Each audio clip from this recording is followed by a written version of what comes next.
Praise lord అందరికీ. ఈరోజు అపోస్తలుడైన పౌలు కొరింథీయులకు వ్రాసిన మొదటి పత్రిక 2వ అధ్యాయం చదువుకుందాము. ప్రారంభిస్తున్నాను. సహోదరులారా, నేను మీ యొద్దకు వచ్చినప్పుడు వాక్చాతుర్యముతో గాని జ్ఞానాతిశయముతో గాని దేవుని మర్మమును మీకు ప్రకటించుచూ వచ్చిన వాడను కాను.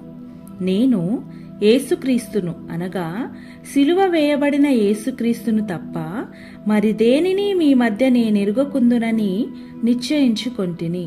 మరియు బలహీనతతోనూ భయముతోనూ ఎంతో వణకుతోనూ మీ యొద్ద నుంటిని.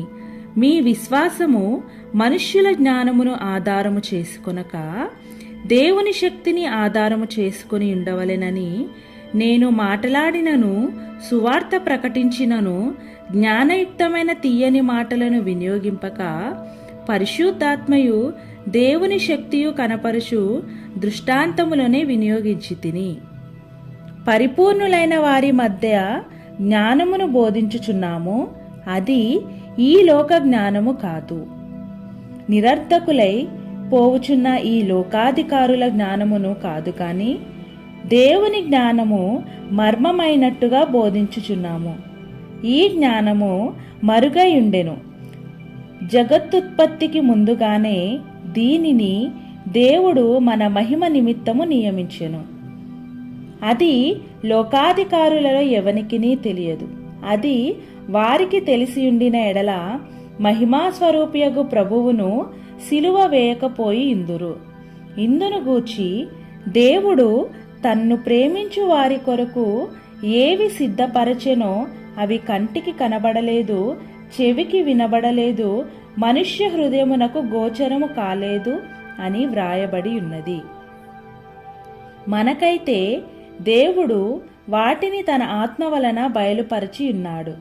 ఆ ఆత్మ అన్నిటినీ దేవుని మర్మములను కూడా పరిశోధించుచున్నాడు. ఒక మనుష్యుని సంగతులు అతనిలోనున్న మనుషాత్మకే గాని మనుషులలో మరి ఎవనికి తెలియను? అలాగే దేవుని సంగతులు దేవుని ఆత్మకే గాని మరి ఎవనికిని తెలియవు. దేవుని వలన మనకు దయచేయబడిన వాటిని తెలుసుకొనుటకై మనము లౌకికాత్మను కాక దేవుని యొద్ద నుండి వచ్చు ఆత్మను మనుష్య జ్ఞానము నేర్పు మాటలతో గాక ఆత్మ సంబంధమైన సంగతులను ఆత్మ సంబంధమైన సంగతులతో సరిచూచుచు ఆత్మ నేర్పు మాటలతో వీటిని గూర్చియే మేము బోధించుచున్నాము. ప్రకృతి సంబంధి అయిన మనుష్యుడు దేవుని ఆత్మ విషయములను అంగీకరింపడు. అవి అతనికి వెర్రితనముగా ఉన్నవి.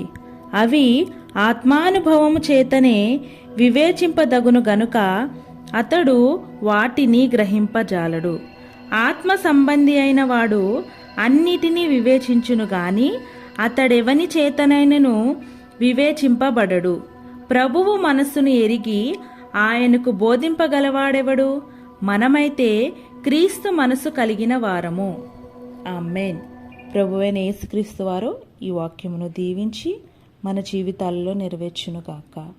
ఆమేన్. Praise lord.